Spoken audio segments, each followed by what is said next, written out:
Hello again. I was wondering if you had seen the recent Dogwaffler of the Moment edition, where we have a lot of different artists showing what they do with Dogwaffle, whether they do video, game design, illustrations, lots of different users. And then here we have a most recent one, BJ Bradley, blowing bubbles. And that is a little girl, her book character called Tillie Tuppet.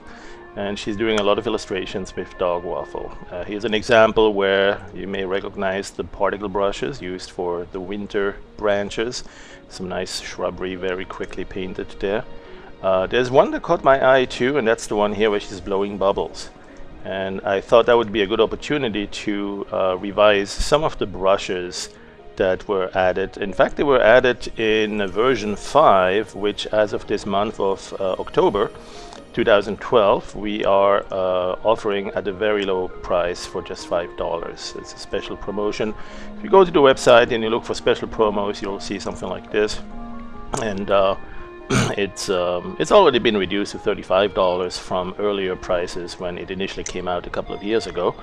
But now we're doing a little bit of a blitz, offering it for just $5, and it's a great version. It's a great release that added a lot of new capabilities, new features, and one of them are those bubble brushes. So one thing I wanted to do is show you some of those brushes, and let's dive in. Now I'm going to use the more recent version, version 8.1 of PD Pro Howler. Version 8.1, but you can also find much of the information working in version 5. So here we are in PD Pro Howler 8.1. Just to double check that, we can go to Help and About Howler, and sure enough, it's the release called Oh Sassy, and you see the 8.1 here at the end of the full version string. This is sort of generation 3, version 8.1. Alright, so what do we want to do? We want to explore some of those brushes. As you know, you can see the tool here, the brush tool, and when you right click on that, you'll see a number of presets, including the one here of interest for today called Effects. Now, there are not many bubbles here or brushes that create bubbles, but or excuse me, actually I wanted to look at organic effects. There are some bubbles there, bubbly and bubbly too, but we're going to go beyond that. These are very tight together. We need to perhaps increase the step distance a little bit here. There you go. And they're pretty small too. So I mean, that would work for small images or if you work on a very low resolution. But it's probably not going to be ideal, and we want to see if we can use custom brushes instead. These are mostly internal brushes that are limited to about 31 by 32 pixels, 31 by 31. What we want to do is explore a different category. So again, we have the right click on the brush tool in the tools, in the floating tool palette here. And you have another place where you can see the same category, the same group of brushes, just on the context bar that shows up below the menu bar. And so that will basically be a context bar that changes. The context varies based on which tool you have selected. As you see, whenever I choose a different tool here, you'll see the context bar change. And hence the name context bar, because it is varying based on the context, based on the tool that you currently have selected. So there is another item of interest here. In addition to these presets, there is a whole collection of that we call the browser, the media browser. You can browse the media right here. And what that does is something you can actually pin down here, which I recommend. So click this pin icon here so it's highlighted. And you can resize it, so you can make it perhaps a little bit more narrow. But I'll keep it full size here and just move it in and out as needed so we can see what these brushes do.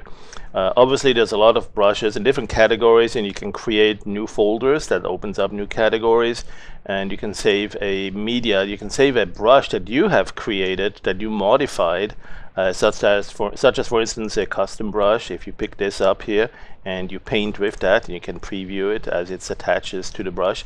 So you're painting with that, and if you're happy with that, you can keep it and you can save this media in your current folder, or you can create a new folder for a whole new category.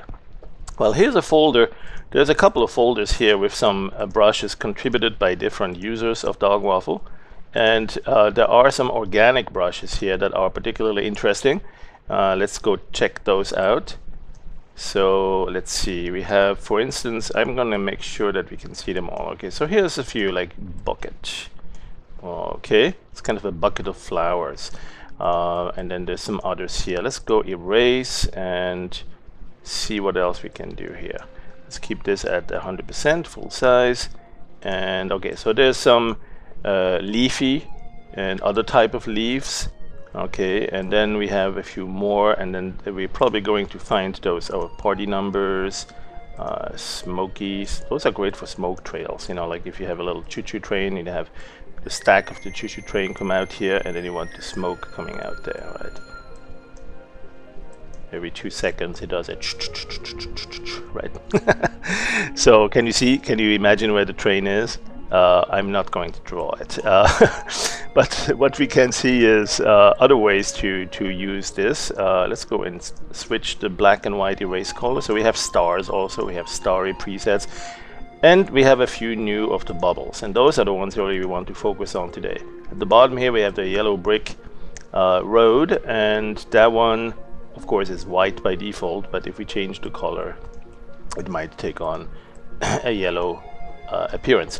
But let's focus on our bubbles. So let's say we have a starting point here with these bubbles, right? So these bubbles are the water droplet opaque. These are opaque bubbles, and that's okay if, for instance, we erase on white.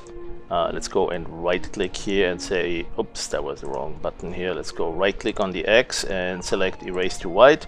There you go, you can put a couple of these bubbles there. That looks cool. Now, but let's say we have some text here before. Right, so I'm going to actually make sure that the erase color is white and erase to that, and I'm going to draw something like text just around here.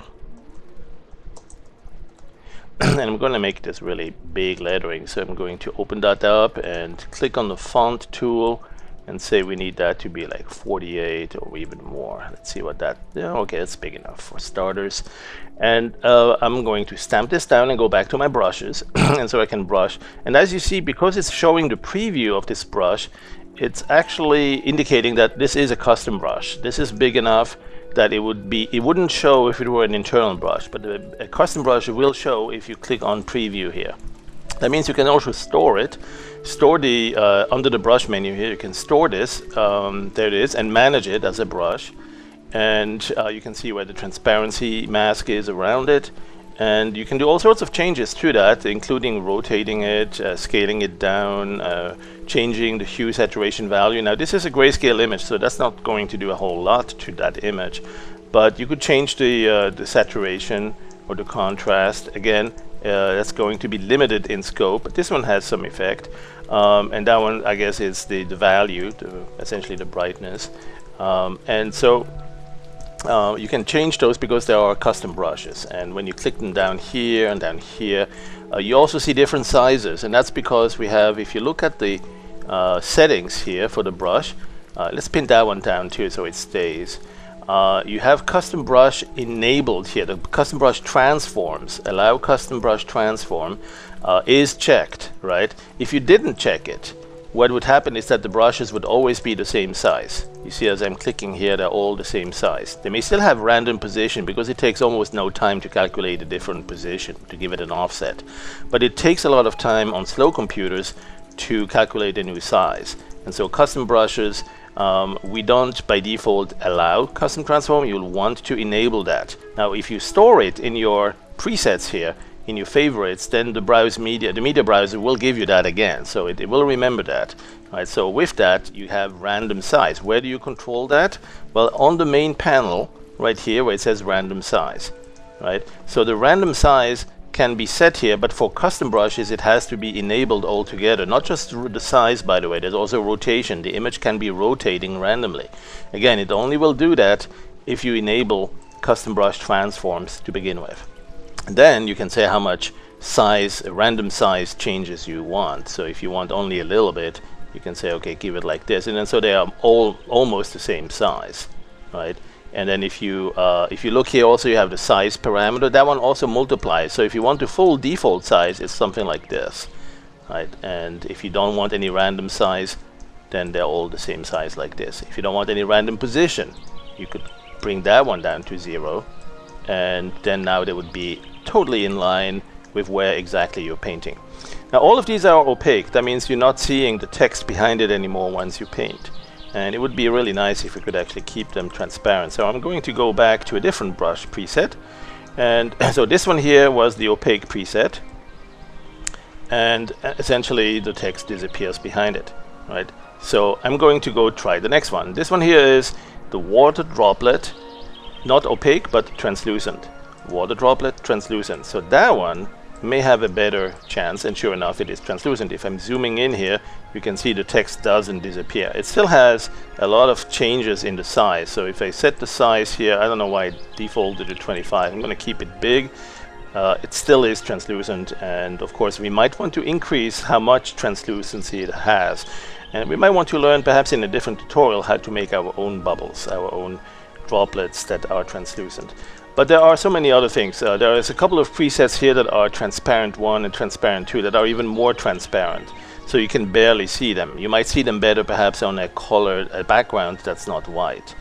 In fact, let's test that theory. Let's go and invert this entire image after I erase this. Okay, and we have still the text there.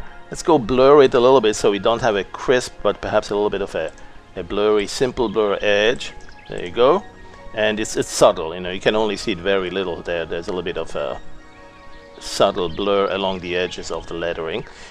And now we go and invert that, and that entire image. And so now when we go here, yeah, you can still see those bubbles, and they are still transparent, and they're still subject to different sizes and size variations, the random size right here.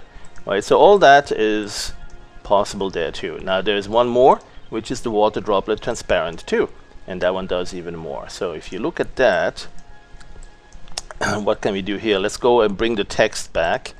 Let's put the text right there, and then draw the bubbles on top. Go back to the brush and draw the bubbles on top, and you see some of that text still showing through.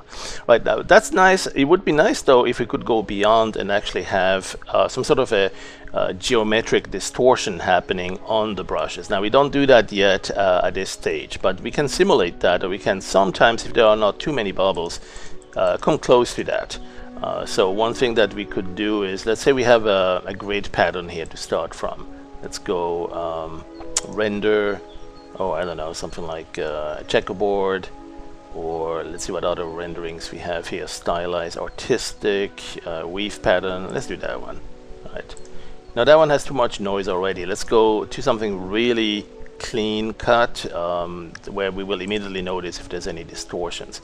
Alright, so the one that I'm talking about is something like the cellular pattern or the checkerboard. There you go. Let's use a checkerboard and preview that. Let's give it a brighter color on one side. So high contrast basically. Right, so let's go store that so we can get back to that if we need it quickly.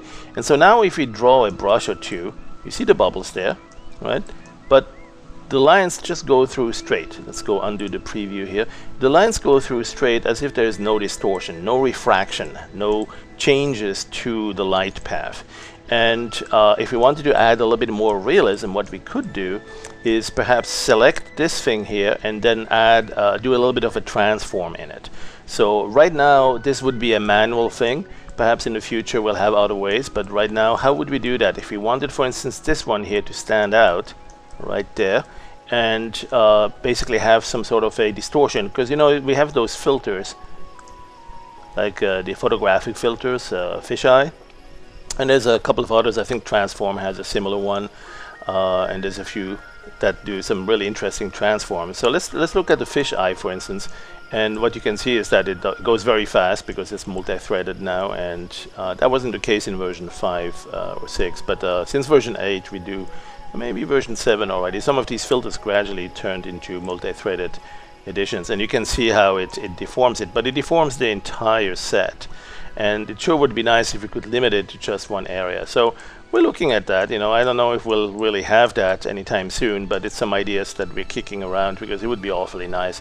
For instance, if we could do something like this here, which is to say grab the selection mask here and throw some sort of a selection around it, right? And you can preview that on the selection by showing the overlay. You can see the pink outside is not selected, the original colors showing here are selected.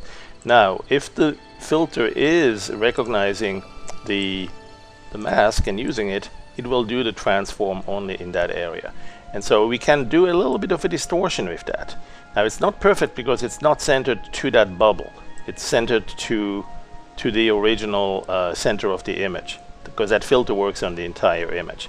So we still got a little bit of work to do here to make it more realistic. But you know, this is perhaps something that we can expect to see, where once you look at that, you say, oh, hey, look at that, there's a little bit of a distortion happening because it's, you know, some liquid, water or whatnot, and it distorts the image that's sitting underneath it.